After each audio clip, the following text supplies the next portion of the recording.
Hey kids, glad you could make it for today's video. But before we begin, let me ask you guys a quick question. Who do you think is the best artist to ever live? Shakespeare?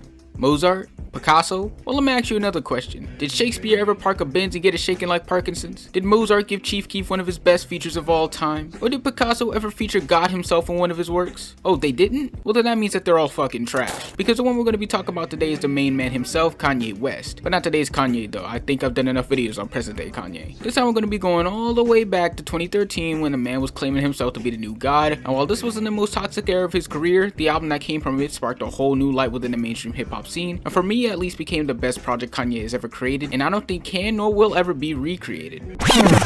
An album of electronica and hip hop mixed with wavy synths and some of the most Kanye bars ever, Yeezus really is, or is at least one of Kanye's best projects he's ever made. And then looking at the time that the project released, with the beginning of the drill era blowing up in Chicago with guys such as Chief Keef, Lil Reese, and Lil Durk all coming up, especially with Chief Keef making one of the biggest songs of 2012, doing something like Yeezus was just so out of the norm from what was popular back then that when it came out that he was getting just such insane levels of backlash, with people even claiming it to be the lowest point of Ye's career. But looking back at it now, I wish I could just fight every single person who had the audacity to call this masterpiece trash, especially you Charlemagne, you fucking golf ball. But when looking at this project from a first listen back then, I could see why people would be so weirded out by the direction that Kanye took, especially when you look at tracks such as I Am a God or I'm In It, which just seems just so in your face with the dramatics, whether it be with the lyricism or the overall sound, with there being this eerie ass screaming from Kanye on I Am a God that wouldn't just terrify the hoes, it would make them get a restraining order against you. But at the same time, from an artistic standpoint, it's like every track on this project has some sort of meaning and hits on different levels, such as the track New Slaves being about how black people have been trapped in the cycle by this artificial society that was only created to hold them back, or how I Am a God is meant to be this form of symbolism of Kanye having to be the next prophet, or maybe it's showing his fanbase projecting that vision onto him. I don't know, but it's stuff like that that just shows how much went into the direction of this project. And then with the production being led by Gasaffelstein, Daft Punk, Mike Dean, Arca, and Ye himself, that's like a stern part for creating the most terrifyingly good shit you've ever heard. I mean, just take a look at Hold My Liquor, which is by far the best song on the entire project, having this very low tone and dramatic feel to it, making me honestly feel a lot more emotional than I think I'd be on a track that talks about someone's aunt being a skinny bitch with no shoulders. And then to have both Chief Keef and Justin Vernon hop on this track to deliver an insanely good chorus or verse on such a spaced out and hard hitting beat is truly something that was ahead of the ballpark for what was possible around the time that it came out. I mean, just going back to New Slaves, having this Frank Ocean outro just seems like a pure clarity to a track that seemed to have so much animosity and anger going through it. But you know what? I can't just be the only one to dick ride an album, so I think I might need some help with this. Let me just...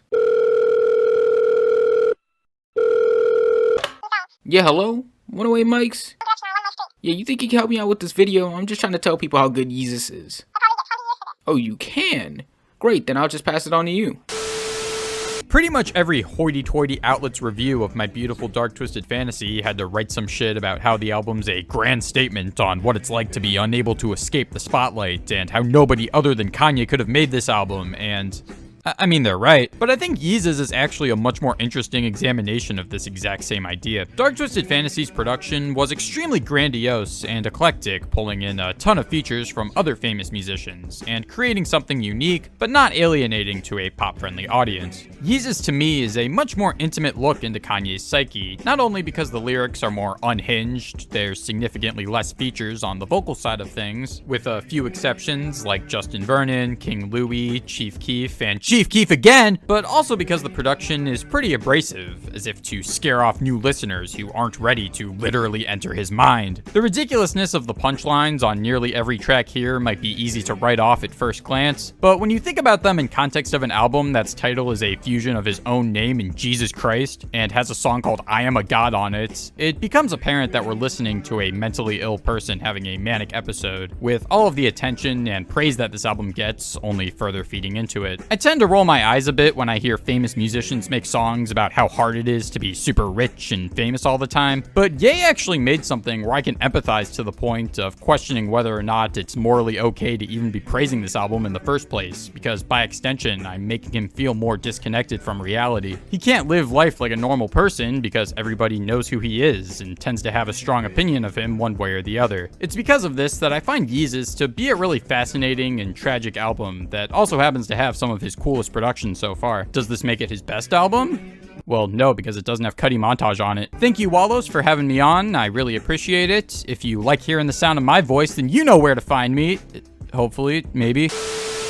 But yeah, as I've said multiple times before, and I'll say it again, Yeezus truly is one of, if not the best project Kanye has ever made. It's so rugged and in your face with both serious and unserious lyricism that can really speak volumes for Kanye's personality. And although it was just trashed on when it first came out, looking back at it now, it truly is something that was leagues ahead of the other mainstream rappers, seeming like the dark horse that gave a new light to future generations of artists. But I just want to thank you guys for watching, and thanks to 108 Mics for popping up for a video. And if you guys like my style of content but longer and more in-depth on a more niche music topics, feel free to check them out via the link in bio. But on that note, make sure to like and subscribe if you enjoy the content, make sure to follow my IG and Twitter, and if you like to listen to this video, make sure to follow the artist as well because she's dope. On that note, I'll see you on Friday when I force Kanye to make Yeezus 2. Peace.